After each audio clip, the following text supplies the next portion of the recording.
Hi, my name is Jasmine Kadia, and I'm a Scientist 3 on the Cell Therapy Innovations team. Today, I'm going to be walking you through our full end-to-end non-viral CAR-T workflow using all Thermo Fisher reagents and our automated solutions. So on day 0, the main star is the DynaSelect here. We usually start with a donor leukopak and our magnetic dynabead technology. So how it works is we incubate our dynabead technology with our donor leukopak on the DynaSelect, and with the press of a few buttons, your T cells are able to be isolated and cultured. On day 2 or 3, your T cells are sufficiently activated. At this point, you have a culture with your activation beads and your T cells, and you're going to want to separate your dynabeads and your T cells. How you're going to do this is, again, by loading your cells and your beads onto the DynaSelect, and with the press of a few buttons, once again, you'll be able to have your isolated and purified T cells in a output bag and your dynabeads on the DynaSelect magnet.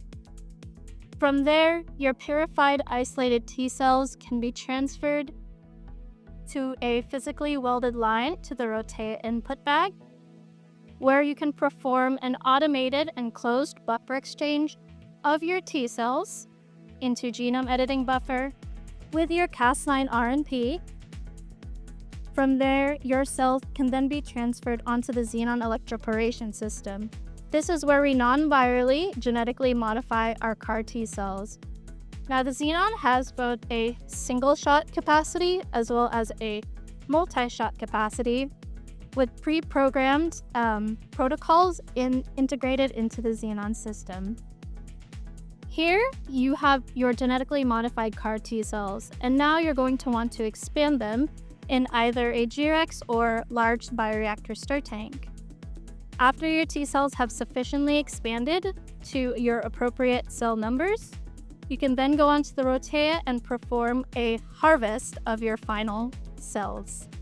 These are our Thermo Fisher Scientific incubators that are allowed to be connected to Cellmation and enable full automation from end to end. And here we have our CAR T cells, which I will take over to the hood and start culturing. Hi, I'm Nicholas Putnam. I'm one of the scientists here on the team, and I'll be going over our analytical workflow. First, I'll be starting with our RNA and DNA purification on Kingfisher. Here we use a variety of different kits that have been optimized for the Kingfisher, and where we can automate both DNA and RNA extraction using dynabead technology. So once we have the RNA and DNA extracted, we can then move over to our Quant Studio, where we can assess viral copy number as well as residual virus after we have successfully edited our T cells and generated CAR T cells. So you can see here we have some data run where we have some positive hits for that transduced set of cells. So after we've established that we've transduced our cells, we then need to also characterize our cells, and that can be done on the attuned site picks. Here we use immunophenotyping in order to characterize our input cells, so our T cells, and then we also use it to assess their activation status, their exhaustion status, as well as their transduction efficiency, again, all on the attuned site picks using immunophenotyping. And here is our qPCR, the Quant Studio 7 Pro that we use in our analytical labs to quantify and to look at the gene expression for biomarker discovery, or whether you are analyzing your sterility, purity, potency.